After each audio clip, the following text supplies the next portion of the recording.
by Carolyn for the support with this, and also the Upstate Art Weekend for bringing people upstate to kind of enjoy art, but also to be in nature. And that's been something that's been really special for me personally. I'm a city girl. So even though I've been living in Oklahoma and also lived in Georgia, it's so interesting. I saw a snake for the first time here. I also saw a groundhog for the first time here. I saw a bluebird that looks like a New York Knick.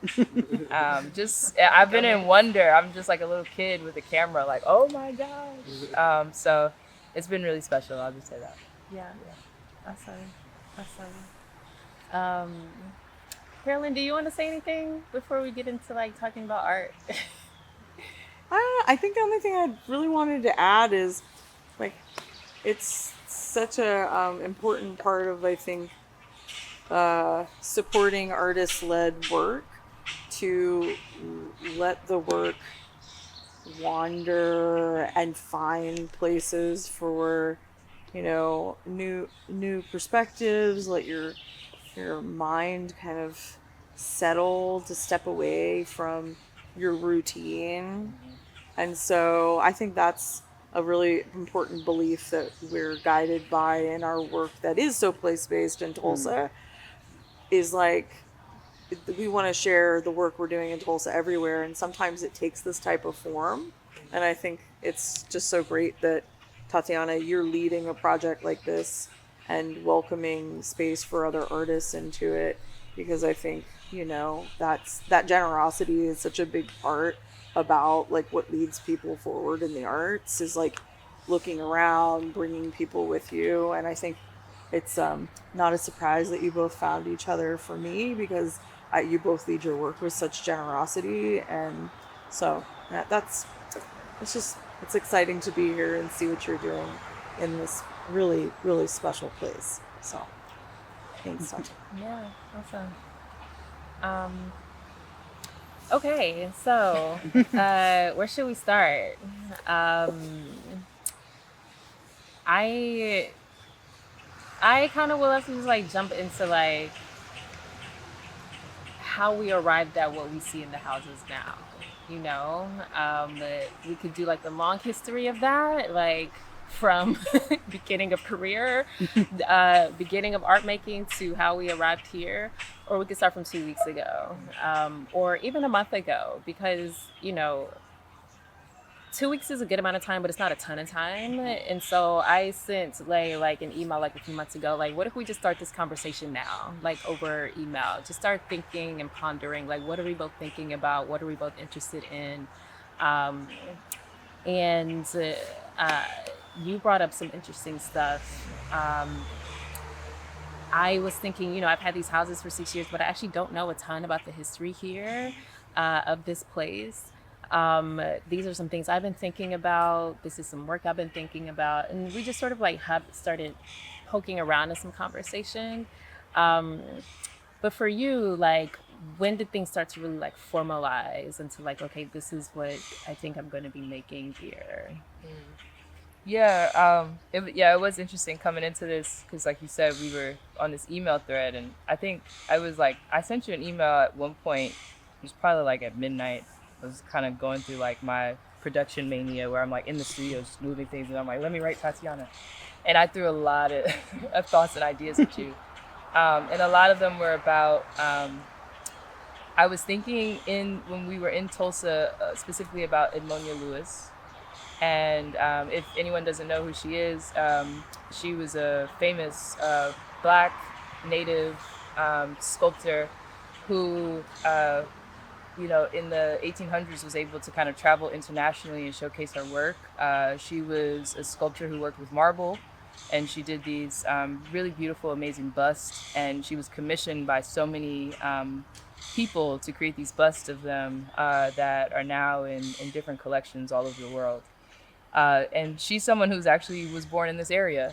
And I was really considering her work, not just as someone from this area, but also thinking about her as this kind of symbol for this conversation that I think we have been having a lot in Tulsa around Black Native identity and like what does it mean to have these conversations that show up where it's not just talking about Black identity and Native and Indigenous identity, but talking about both of them, and the thread lines are so deeply interwoven and connected. And so I started thinking about Edmonia's work from that point of view.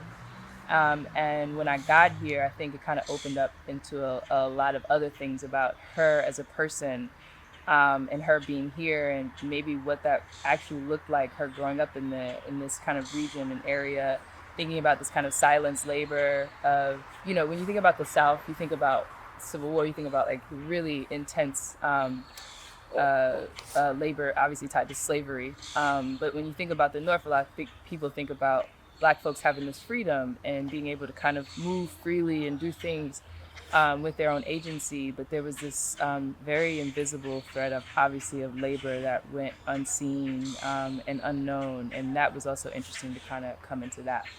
So those are things I was coming into this with. And another thing that was a huge thread line for Tatyana and I was we both kind of met up in our studios one night in Tulsa and realized that we both were pondering around Lucille Clifton's language. And I thought that was so interesting that like I was carrying this book or this anthology of her poems, How to Carry Water, and you were literally carrying around this poem that was like you were holding quite tightly and thinking about bringing that up here. So I was like, wow, that's so interesting that we're both holding Lucille Clifton so close to us in considering what we're bringing upstate and what we're, probably going to be working on upstate. So those are the things for me when I came here that I was really excited to just kind of break open. Yeah. I was so excited when I realized that we were both thinking about Lucille Clifton, who today is her birthday. She was born in, I think, 36, died in 2010. Lucille Clifton was a Black American poet, writer, poet laureate, like just hugely recognized, very famous, very powerful poet. One of my favorites. And there was this poem in particular that I have been thinking about for years that I read in her anthology of poems. It was like this huge book of just like all of her published poems from her career. And it's called She is Dreaming. And so much of my work over the past, like a lot of my career, 15 years of my life, has been about women and femme people and gender and the violence against gendered people, and so I had been stuck on this poem for a while because it opens with sometimes the whole world of women seems a landscape of red blood and things that need healing, and that alone just really struck me. And what I love about the poem and that my work can be very directly expressive, like very literate, just very like, this is the thing, these are the words. It's supposed to hit you, it's supposed to confront you. A lot of my work goes out into the street, so it's supposed to be immediate. But this poem doesn't really allow you to do that.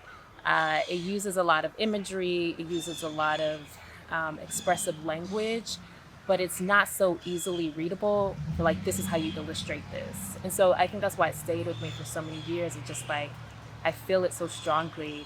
I feel the raindrops. I hear it. I think one of the other reasons I has spent so many years just sort of like meditating on this one poem without like actually making anything about it, even though I wanted to, is that I felt like I needed time to really like sit with this one thing. And so I did. And so while being here, the color red is very vibrant in this particular poem. Red blood and things that need healing. Flesh. Just very much so like, will it open or close? Will it keep bleeding?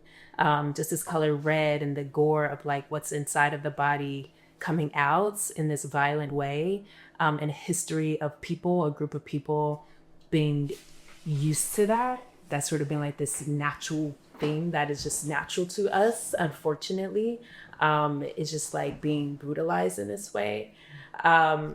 So I was sitting with that, and then I was going through the rest of her work and just finding red and blood just also being this sort of like thing that's coming up in her words.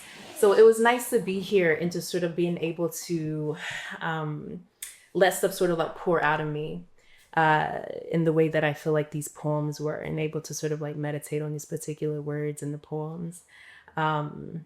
So yeah, so I'm glad that you brought up Lucille, because Lucille was such like this sort of like central figure in the work that we made here. And so while I'm over here thinking about blood and gore, Lay is over in your in her house making these lovely lovely pieces that I would love to hear you. I'm particularly thinking about like the paper pieces. Yeah. And then maybe we can talk about the sculptures that we both made and how we got to that. Yeah.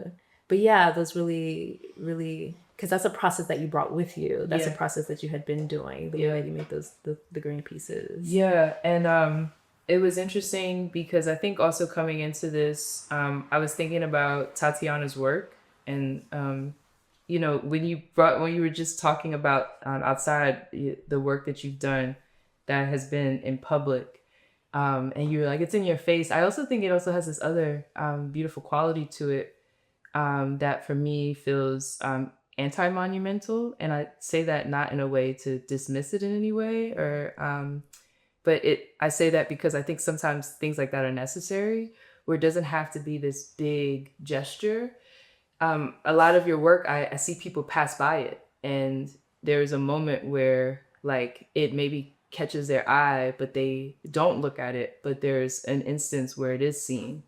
And I think about like these silent gestures that kind of have this domino effect because they just layer and layer and layer. And I think about what you just said about violence. Like we have this thing within us that we've experienced since birth, whether it's been done to us or we've been a witness of it, or just something that, you know, is just intrinsically a part of our DNA. Like we've held violence in our bodies for so long.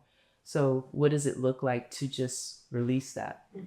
And so with the prints that you were just asking me about, I started working on those in Georgia earlier this year. I did a month-long residency in Georgia, and I was going to a lot of very intense sites. And this was kind of in response to a work I had done previously about a specific site in Georgia called Stone Mountain. Did this whole body of work called Monument Eternal about it. It was like the birthplace of, or the rebirth of the KKK, and it's a site where you go to it and it's almost like an amusement park, so it's very weird. And I was in the aftermath of that, obviously fascinated with that site. My mom is still in Georgia. I grew up in Georgia, lived there for like 15 and a half years. And so every time I go back, I'm like coming into these sites that I remember as a kid and then having this like new experience with them.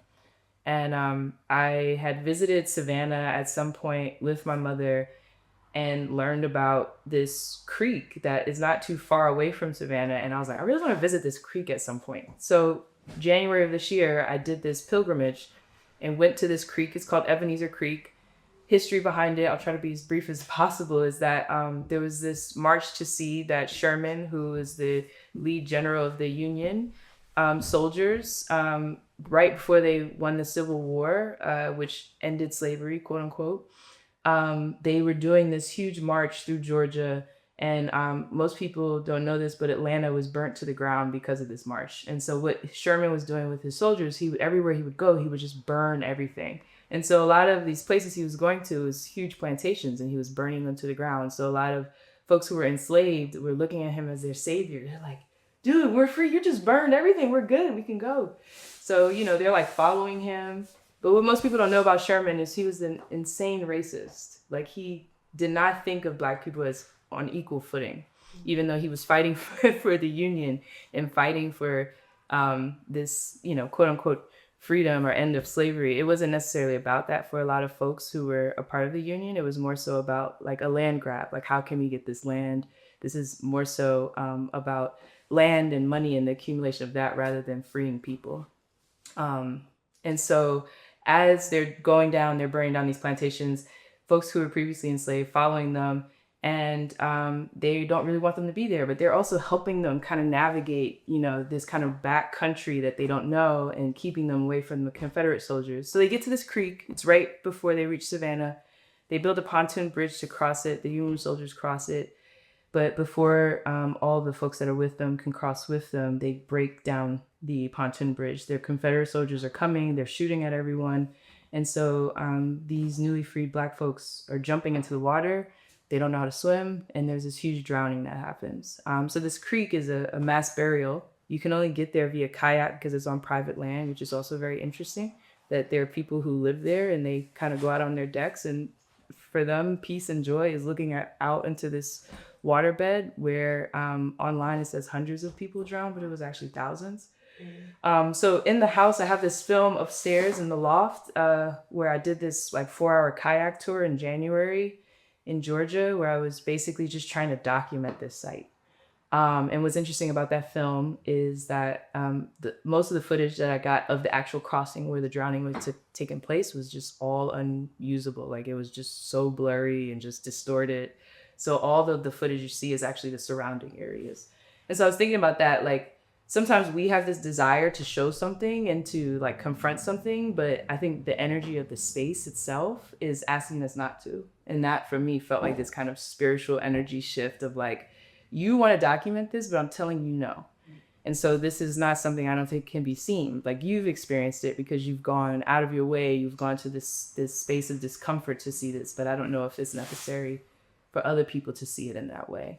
And so I started thinking about that in regards to the image. And I come from a photography background, and I'm always considering the violence that is like deeply within the medium of photography. And so the prints that you see on the wall are these anti-photographs, I'm calling them. I'm using Van Dyke, which is a very historical process that turns into this kind of very deep brown hue. And I'm using cyanotype, which a lot of people know about, which is also another alternative photographic process that turns into this like deep blue. And I was at this site, Ebenezer Creek. I was also at another site, Igbo Landing, where the Igbo people from Western Africa, when they were coming over to Brunswick, Georgia, but before they got there, they took over the ship and they drowned themselves in this creek. And because for them, a mass suicide was better than being enslaved. And so I was collecting samples of water and soil from all of those places. I was also collecting water and soil from this place, Riceboro in Georgia, where a lot of the descendants from those two areas where these violent acts happen in these waterways, they moved to Riceboro to follow the church because the church was obviously a big safe haven in that area, in that space at that time.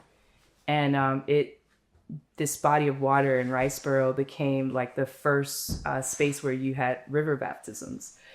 So thinking about this duality of water being able to hold this like really intense violence, but also being able to hold this like really beautiful energy for like rebirth and renewal, and collecting samples of soil and water from those places, pouring it down on linen and paper, and then following the trace of that with these photographic process. So it's, for me, documenting a site without actually giving a resolve, which I feel like asks the viewer to do more work on their end to try to imagine a site without this, I guess, direct understanding of the site from a visual image that we are given. Because sometimes the visual image that we're given, I think, is a projection from someone else. Mm-hmm. And we've seen that in social media posts, in the ways that violence has been enacted against the Black body, and that is always showing up in these different streams. And so for me, these photographs that I started out with in Georgia become a way to kind of have this dialogue around what does it mean to hold the energy of a site and to try to give that to someone, but to ask someone to actually hold that and do the work to hold that with more sympathy and empathy, rather than just gazing upon and making it a spectacle. Yeah. And so the last thing I'll say is, when I came here, I kind of shifted the way I was thinking about these anti-photographs. I was going outside and it's green everywhere. I found this green paper. The green paper is very precarious. It's just this like kind of masking paper you put on the floor when you're painting. And I was thinking about the green of the hue of the paper matching the green of the hues of the trees. I was going outside. I was doing a lot of walking. you know, as I was saying outside, I was seeing all these animals. And I also was, you know, like sunset, as like the sun is going down and night is coming, I'm seeing stars come up in the sky. And so for me, it was seeing these things and feeling my body enter into a space of like peace and stillness. And I was imagining, like, when I was doing those pours, of like what it would actually feel like to just sit out in the grass and just look up at the stars. And what is so interesting about those pours is it feels like there's this galaxy contained by trees, which when I imagine these sitting in the grass and just looking up, I imagine I am like the trees, like kind of looking up at this galaxy that feels really expansive. Mm-hmm. And so that for me felt like this kind of antithesis to violence, this way that you can think about not just the surroundings, but what sits inside of you is being this expansive space. Trying to find objects that just sort of like stood out to me based on like the words that were like, I was like thinking of. And so murder, I see this axe and I'm thinking of like domestic murder, domestic violence. I feel like I think of an axe as sort of like a domestic tool, like cutting wood and like outside of the house and things like that. And so I got it, and it was the first thing that I got. And then I went to this vintage store that's like right around here by the farmers market. And they had these irons, these like irons that my mom used to have like in the house. They're very heavy, that they used to use to like iron. And I saw that, and that stood out to me too. Thinking about domestic items that could also be a weapon, you know, but also thinking about labor and the sort of labor that is gendered in the house, like women, you know, would do the ironing, which women, who, and so I got back and I'm like putting these two things together, and I'm just sort of like, this is interesting. I think if this sits here, that could do something. But like these things need to like stand on something, and I want them to sort of be balanced on something. So I had this wood that's just like has been outside of the shed out here for a while now, that was used, that was pulled from the foundation of the house. Like I like the foundation reinforced when I bought the houses. And this was a piece of wood that they pulled out. And so it was this wood that was like holding up the house. And so I put the axe on top, and then I put the iron on top, and it does this thing of balancing, like you said. It's like this thing is very precarious. It could easily fall over. You could tip it over, which to me talks to just sort of like the very fragile nature of the sort of like nature that I think women have been socialized to be in, or this position that we have been put to be in. Like the poem says, murder it or marry it. Like it could go either way. It could go both ways. And so, you know, to have that there, and you have to sort of like walk around it and tiptoe around it, in the way that I think historically this group of people have sort of been put into this thing. And I just think that her language, like you said, is so good at making you have to sort of like balance in between the two and realize that both things work together. One can't actually be without the other. We can't have this sort of gendered world that we are in without the violence, without the brutality. They go hand in hand. And so when I put those three things together, I stepped back from it and I was like, oh, that's it. I was like, this is it. This is what it is what it is. If we take the iron off, the axe is going to fall down. You know, if you happen to sort of like tip the wood, the whole thing is going to fall down. And then I also like the idea of murder or marry it sort of being like this dice roll almost. It sounds like, so if it does topple over, what lands on top, you know, what is the answer? And so, yeah, I think that's like the favorite piece that I made here. And it was like the quickest thing that I made. Like the paintings I have to paint, that takes some time, you know, but a sculpture is just like, it's literally just these three elements that we put them together as just sort of like puzzle pieces, you know. And so that's why I was like, yeah, I'm a sculptor now. This is what I do. I believe in here, and this is it. And when you walked in and you liked it, I was like, oh yeah, this is definitely what I do now. I'm a sculptor. Yeah. No, it's also interesting too, thinking about like the murder it or marry it, and this kind of toggle that you have between the language and the toggle you're having with the sculpture. It's like it's interesting because I feel like there is this really distinct and also subtle resonance that we are having between the houses, because like you're thinking about like these things that have to do with, I think, this like obviously intrinsic violence that comes from being in this like gendered, normativity, etc. And I'm also thinking about that, but in a different way. And I was actually thinking about obviously I have it like all over the place in the statement I made. It's also on the wall, and this like collage piece that I was like deconstructing on the wall in the house. But Clifton's poem called "Move." And it's interesting because like I sometimes I take things and I just totally take it out of context, but it's almost similar to this idea of like murdered or marry it, where she's basically like asking us as a reader and a viewer, specifically talking to like the Black community, of like, it's almost like she's asking you to murder your ego in that poem. And I always think about ego death, because I feel like that is the thing that I think keeps so many of us from reaching these like points of transcendence that I think we could get to if we just allow ourselves to, like, I always say, remove the police in your head, where you're policing yourself, but you're also in policing yourself, you're policing all the people around you. And it's because we are taught from a young age, we have this imprint on us from a young age, from all of these things that we see in the world from other people. And in all honesty, it's mostly from like a white cis male perspective, because that's been like the hierarchy. And so it's like, how do you, like, I always say, how do you navigate removing yourself from responding to that and just responding to yourself and the things that you need, which feels like an ego death. And so in this poem, Move, that Lucille Clifton made, she's talking about this bombing that took place in Philadelphia and her response to it, because what happened in the bombing is it was the first Black mayor Philadelphia had.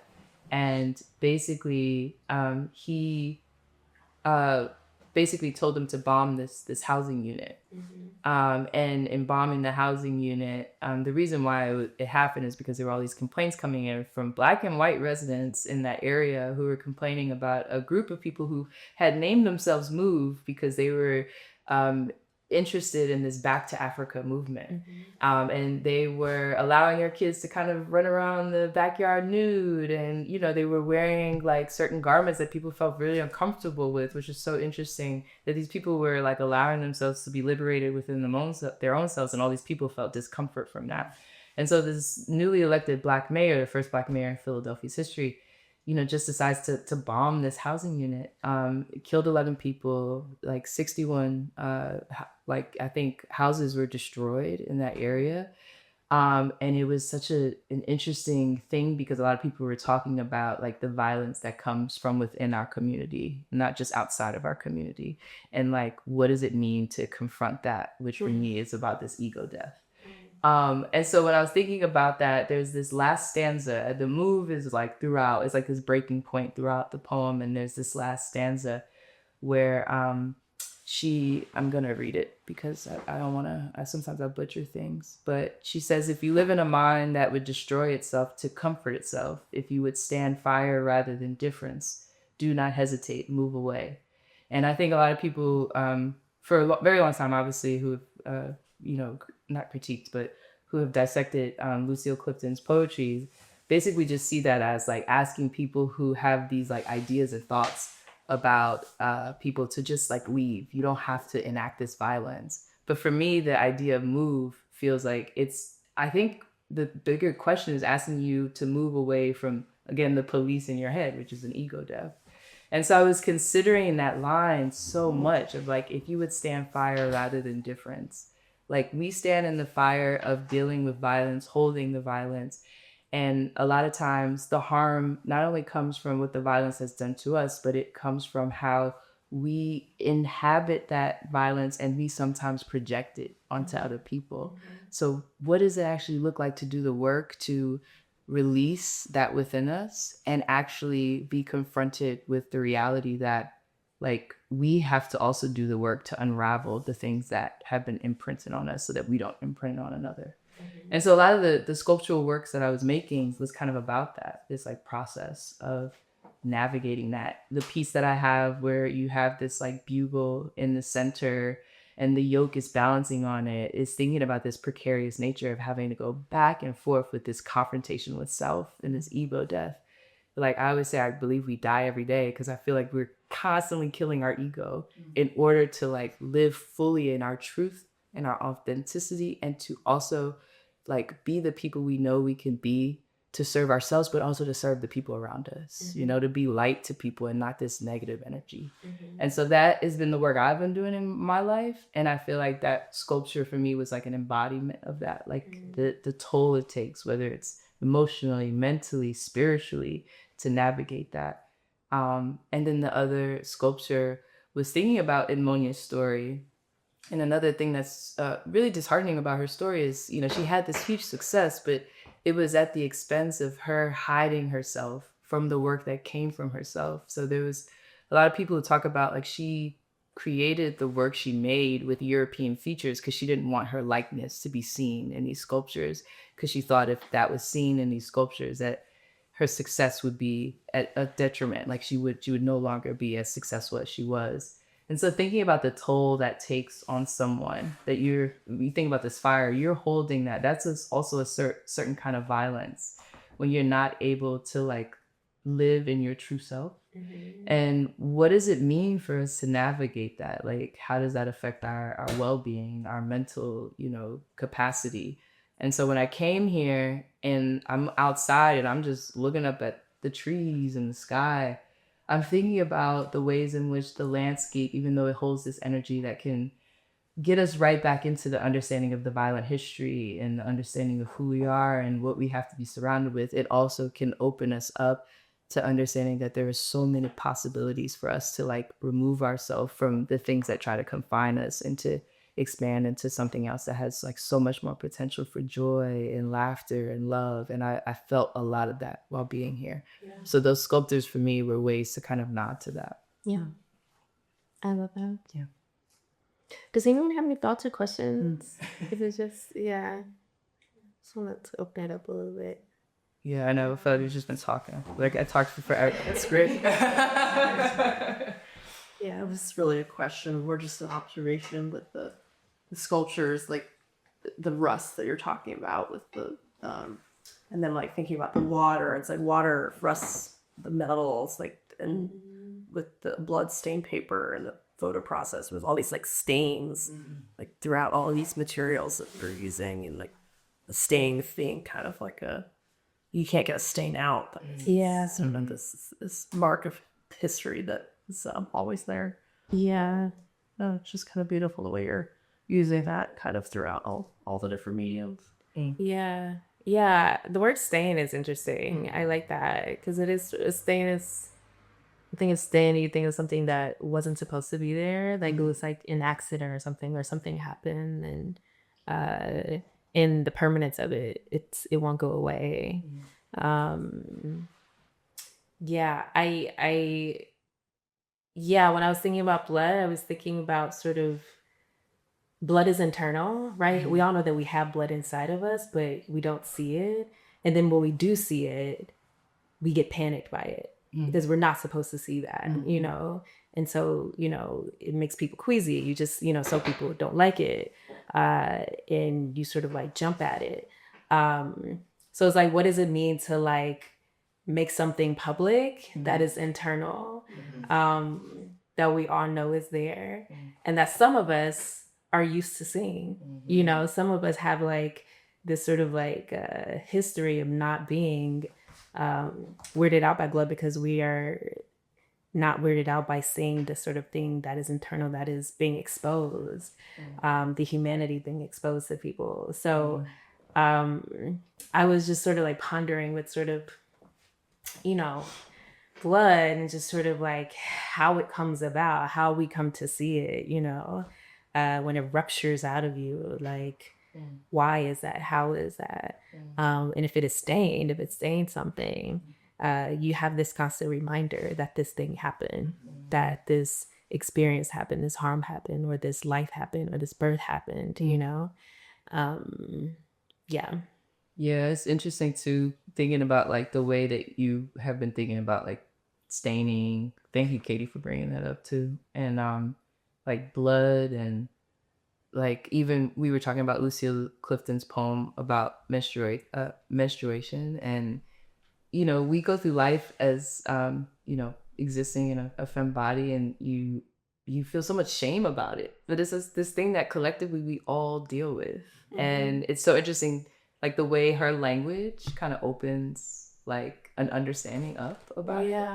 And so I felt that too, like thinking about this idea of blood. I know we talked about like, oh yeah, there are some people who probably would be so triggered by a lot of red and seeing that, but then there are also people I think that would feel peace with it, because they're these like kind of various ways that we understand like the color red and the feelings and the emotions that come from that, but also like blood and what that means for certain people. So yeah, I don't know, it's interesting that it has this it feels like a duality of sorts, like within that. And I also had this like thinking that maybe a little too optimistic, but I go with it, that like the idea of staying over time, because I always think of time as a medium, because I feel like over time things transform, and also things can be transmuted over time. So things that felt really heavy and you have this visceral experience to it, over time it just starts to lessen. And I feel like with staining, I think even about there's this wooden with the sculpture I have in the room, it's like a wooden like leg for a grain scale, and it's stained, but now we call it, oh, that's a beautiful patina, because it's been like centuries of it just existing on this thing. And so now I'm like, oh, that's not saying, it's a beautiful patina. So I think about like the staining that we maybe experience in our lives, or that we've had experience where like over time it becomes a beautiful patina. And that's something that's quite special to like think about. That if you think about that not happening at the end, but happening like in the beginning and during, it's a beautiful patina rather than a stain. Like what does that do to kind of changing our thought process on all these things that can kind of have this violent I guess like I don't know, remnant to it. So Yeah. I mean, that makes me think of Black people. Just sort of like, I mean, I also just sort of like want to note that like in this conversation, you've mentioned like 3 or 4 like historical incidents of just like mass violence against Black people. And that's just like wild to me. You know what I mean? That is just sort of like, we can have a lovely conversation about art and reference 3 to 4, like, you know, when you talk about like, the folks who jumped in the creek, thousands of people dying at once, drowning at once. That is just wild to me, you know? The mood bombing, a lot of people don't know about that. I only know about it because I lived in Philadelphia for like a long time. And so, but like we have like this long history of just brutal death, you know? And so what happens when that starts to pile on top of each other and on top of each other and top of each other, and you just have like this lifelong history of this thing, eventually it does become something beautiful, you know? It is like this rust that looks like a patina, you know what I mean? It's just sort of like, yeah, I just made that sort of like correlation and just like the history of a people that we're able to still be here. And I feel like it was a tweet that was going around in 2020 that I was like, oh God, this is so good. And it was like, that we're able to still be here, and we're also able to move with so much love still. You know, because I feel like these things, being able to talk about 3 or 4 incidents that are absolutely atrocious, and still being able to sit here and like hold joy. Yeah, absolutely. And be able to like know that like love still exists in our lives, I think is something that's extremely special. Yeah. And I think that goes back to the balance that you're talking about, which is like this violence, but then also beauty and peace.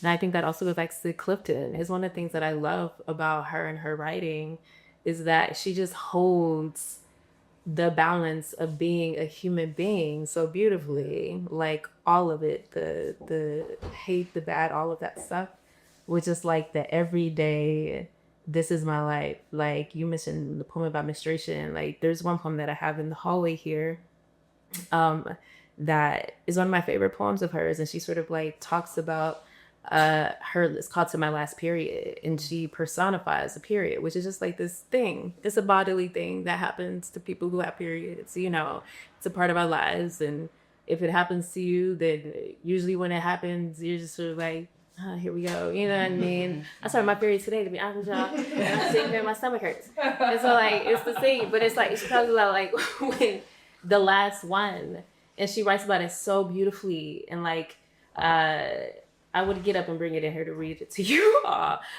because it's just sort of like it's when it's gone, you know, you miss it. It's like, wow, like I hated this thing for so many 38 years of my life, but now it's gone.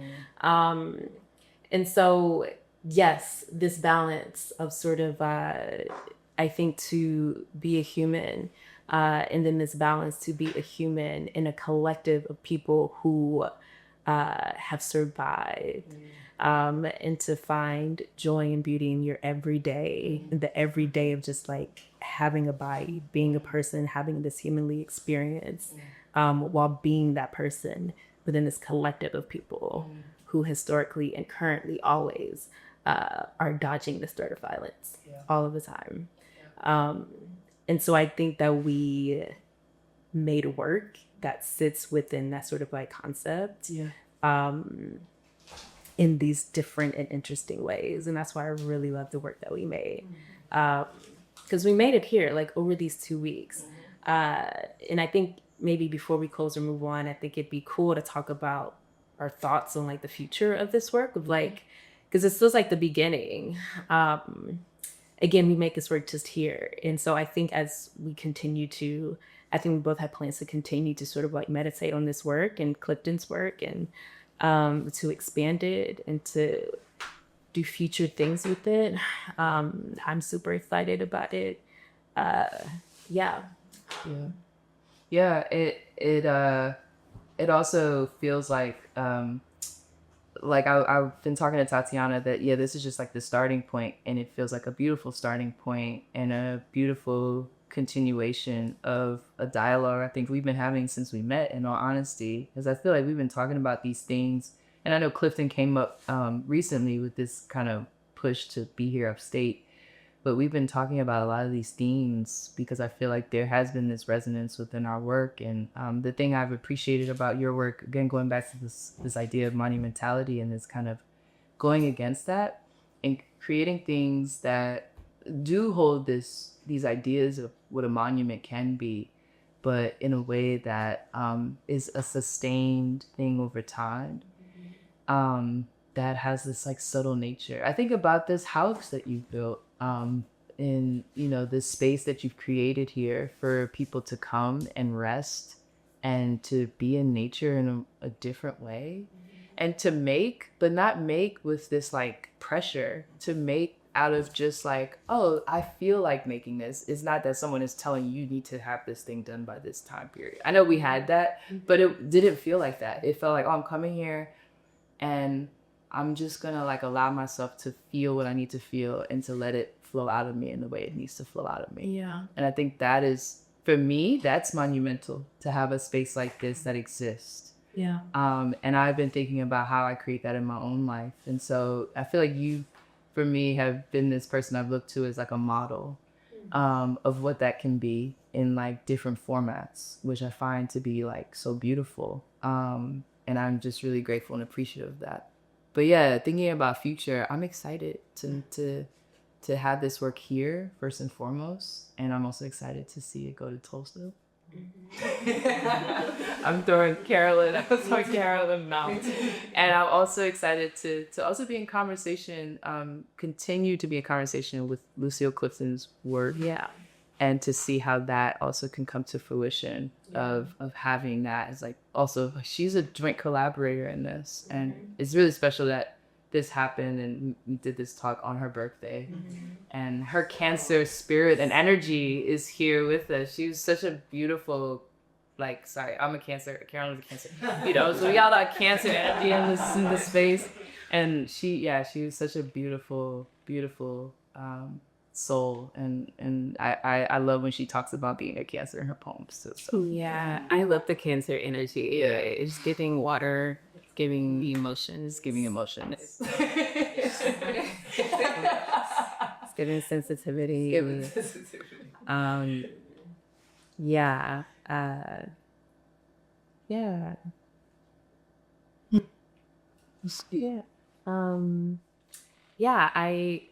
Thank you for saying yes and to this invitation to Carolyn helping support this idea and yeah, this space, you know, we'll see. This is a beautiful iteration and activation of like what the space can do. And I'm just, I don't know, trying to figure out how to, you know, not just make the work, but sort of make the conditions for the work to be made in a way that that isn't from an institution or by an institution or like just being an institution. I don't want this space to be an institution. I just want it to be, you know, I don't know, we'll see. If this was like a really fantastic just sort of example of what an experiment like this can do. Because I don't think I would have made this. Like I had those canvases in my studio in Tulsa for a while, right? It took me being here and being next to you, and Clifton being on the top of your mind, which like, you know what I mean? It's just sort of like, I make this work here for a reason. Like you feel like it had to be made here at this time. When we got to that emporium, if you got to that emporium, you know, and I'm a stuffler.